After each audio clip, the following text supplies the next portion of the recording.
Bloodborne Pathogen Exposure Control. Introduction. The purpose of this presentation is to train employees to reduce occupational exposure to bloodborne pathogens, BBP. What are bloodborne pathogens? BBP are microorganisms in human blood or body fluids that cause disease in humans.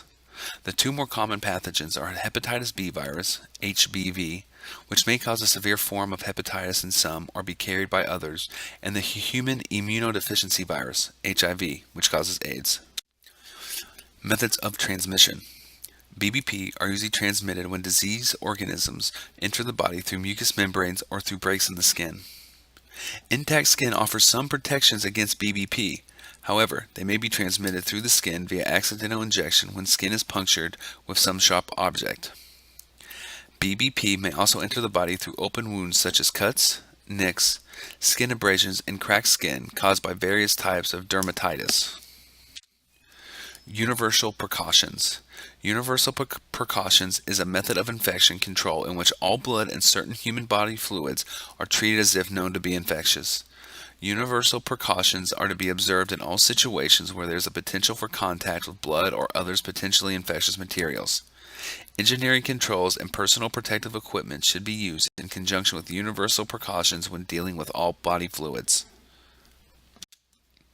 Safe work practices are general rules designed to further reduce exposure to hazards. Hand sinks are readily accessible to all employees who have the potential for exposure. Employees will wash their hands and any other exposed skin with soap and hot water immediately or as soon as possible after contact with blood or body fluids for 15 seconds in a manner causing friction on both inner and outer surfaces. Eating, drinking, smoking, applying cosmetics or lip balm, and handling contact lenses is prohibited in work areas where there is potential for exposure to bloodborne pathogens. New employees or employee being transferred to other sections will receive training about any potential exposure. Personal protective equipment.